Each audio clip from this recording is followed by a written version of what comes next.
नमस्कार नहीं, welcome you all to study IQ. मैं हूं प्रशांत धवन। नाउ रिसेंटली इस टॉपिक से रिलेटेड बहुत सारे आर्टिकल्स पब्लिश हुए हैं और कई लोगों को एक्चुअली ये न्यूज़ समझ नहीं आ रही कि हुआ क्या है। कि स्पेन एक नेटो कंट्री है। स्पेन एंटी इजराइल मूव क्यों चलेगा?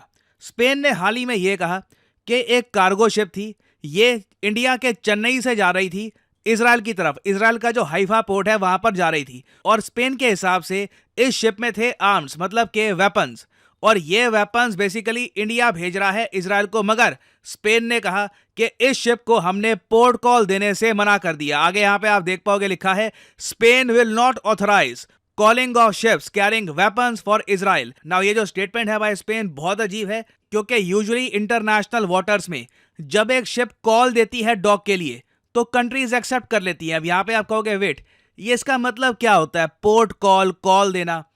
मान लो एक कार्गो शिप कहीं पर जा रही है, लंबा रास्ता तय करना है, बीच में कहीं पर कार्गो शिप रुकती है रिफ्यूलिंग के लिए, रिपेयर के लिए, तो उसके लिए किसी भी बंदरगाह पे वो रुक सकती है। कुछ पेमेंट करनी होती है, वो पेमेंट करके अपनी जो भी सर्विसिंग करवानी है वो आगे जा सकती है। ये इंटरनेशनल वाटर्स में बहुत ज़्यादा कॉमन होता है। स्पेन ने कह दिया कि हम पोर्ट कॉल नहीं देंगे इस शिप को, क्योंकि ये शिपमेंट इंडिया से हथियार भेज रही है टू इजराइल। ना यहाँ पे आप लोग एक सवाल पूछ सकते हैं, बहुत ही बेसिक सवाल आपके माइंड में ये आना चाहिए कि ये रहा इंडिया और ये यहाँ पे रहा इजराइल। स्पेन तो ये इतना दूर यहाँ पे है।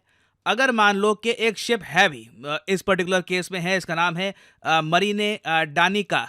ये शिप चेन्नई से इजराइल में जा रही है एक्सप्लोसिव्स लेकर। बताया जा रहा है कि 27 टन का एक्सप्लोसिव मटेरियल था इस शिप में। ना मुझे यहाँ पर एक बात ऐड करनी पड़ेगी, ज़रूरी नहीं है कि ये जो एक्सप्लोसिव मटेरियल है ये मिलिट्री पर्पस के लिए ही हो। एक्सप्लोसिव मटेरियल्स काफ़ी बार आप माइनिंग के लिए और कामों के लिए भी इस्तेमाल करते हैं। तो अभी तक कुछ हमारे पास कोई गवर्नमेंट की रिटन स्टेटमेंट आई नहीं है कि इंडिया ने वेपन्स प्रोवाइड किए हैं इजराइल को। बट इस पर्टिकुलर केस में हम मान लेते हैं कि इजराइल ने ऑर्डर किया होगा एक्सप्लोसिव्स का फ्रॉम चेन्नई।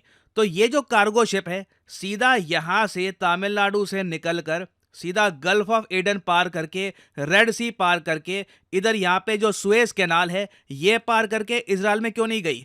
देखिए, most probably explosive material Suez canal से निकालना थोड़ा सा ट्रिकी हो जाता है, इसलिए इस शिप ने एक लंबा रास्ता लिया, एक्चुअली बहुत लंबा रास्ता लिया।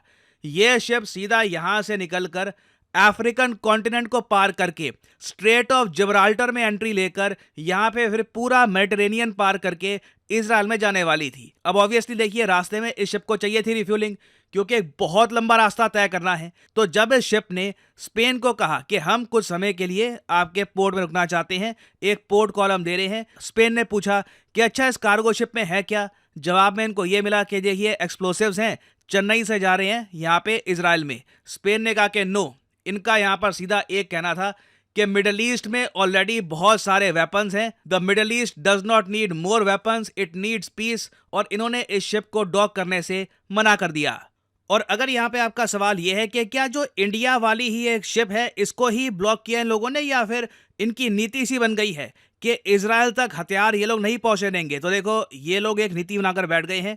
एक और शिप बहुत ही जल्द, एक जर्मन ओन्ड शिप है, ये शिप भी हथियार लेकर, इंडिया की तरफ से नहीं किसी और कंट्री से हथियार लेकर इजराइल की तरफ जाने वाली है।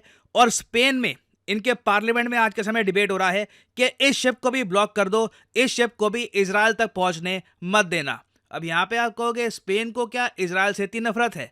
देखिए, बिल्कुल स्पेन ने बहुत ज्यादा कड़े शब्दों में निंदा करी है इजराइल के ऑपरेशंस की इन गाजा। स्पेन के जो प्राइम मिनिस्टर है सांचेस, इन्होंने ये कहा है कि डिसप्रपोर्शनेट इजरायली गाजा अटैक्स एक वर्ल्ड थ्रेट है। इन्होंने ओपनली कहा है कि एक बड़ी वॉर हो सकती है मिडिल ईस्ट में, जिसका अल्टीमेटली इंपैक्ट यूरोप पे भी होगा। तो इनके हिसाब से अगर ये इजराइल तक वेपन्स नहीं पहुंचने देते, उसको ब्लॉक करते हैं, तो ये दुनिया को एक वॉर से बचा रहे हैं।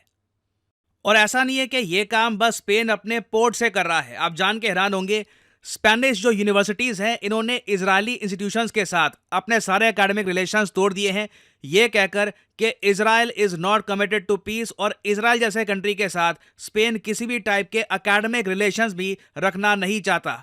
और साथ में इन्होंने ये भी कहा कि जहां पर एक तरफ ये इजरायली इंस्टीट्यूशंस के साथ अपने जो भी रिलेशंस है तोड़ देंगे, एक्चुअली तोड़ चुके हैं, ये फिलिस्तीन के साथ अपने रिलेशंस और ज़रा स्ट्रॉन्ग तरीके से बिल्ड करेंगे। ऑलमोस्ट आप कह लीजिए पूरे यूरोप में ना फिलिस्तीन के लिए सबसे ज्यादा आवाज उठाता है स्पेन।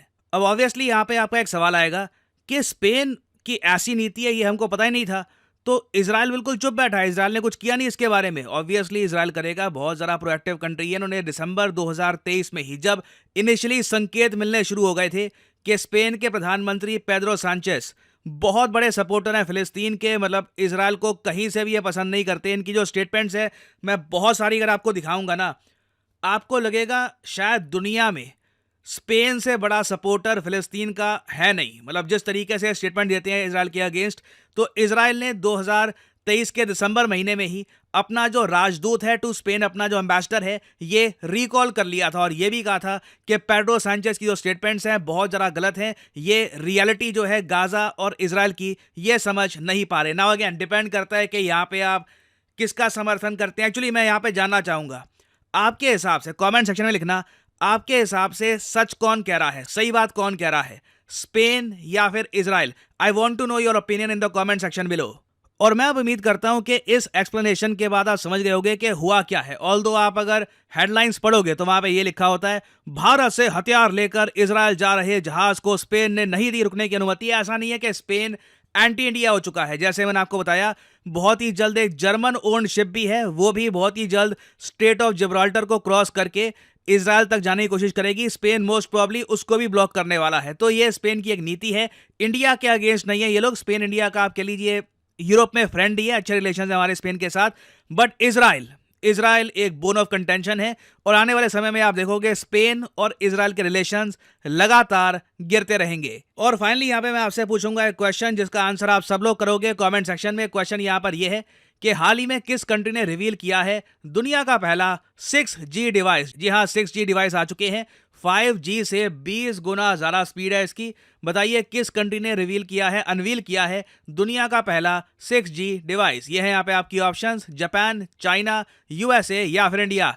कमेंट सेक्शन में करिए उत्तर। जो लोग सही आंसर देंगे उनकी कमेंट को मैं हार्ट दे दूंगा ताकि बाकी लोग समझ पाएं कि सही उत्तर क्या है। और फाइनली यहाँ पर मैं ये भी ऐड कर दूं कि अगर आप लाइफ में एक बार प्रॉपर्ली यूपीएससी एग्जामिनेशन के लिए प्रिपेयर करना चाहते हैं, आप एक कॉलेज स्टूडेंट हैं, आपके पास टाइम है 2 से 3 साल का, तो आप बिल्कुल परचेज कर सकते हैं स्टडी आईक्यू का फ्लैगशिप यूपीएससी कोर्स। आपको सिंपली क्या करना है, कमेंट सेक्शन में जाइए, यहाँ पे आपको लिंक मिलेगा, इस लिंक पर करिए क्लिक और आपके सामने खुल जाएगा ये पेज। अगर आप मोबाइल फोन पे हैं तो स्टडी आईक्यू की जो ऐप है गूगल प्ले स्टोर से आप डाउनलोड कर सकते हैं और फिर यहाँ पे आप बाय कर सकते हैं स्टडी आईक्यू का यूपीएससी कोर्स, जिसपे यहाँ पे लिखा होगा P2I मतलब के प्रीलिम्स, मेंस, इंटरव्यू, तीनों सेक्शन में स्टडी आईक्यू आपके साथ रहेगा। प्रीलिम्स में आपकी कंप्लीट हेल्प की जाएगी एग्जाम क्लियर करने के लिए। आपने प्रीलिम्स क्लियर कर दिया तो स्टडी आईक्यू आपको इनवाइट करेगा कि आइए दिल्ली, रहिए दिल्ली में। स्टडी आईक्यू आपका खर्चा उठाएगा, मेंस की तैयारी करिए यहाँ पर बैठकर।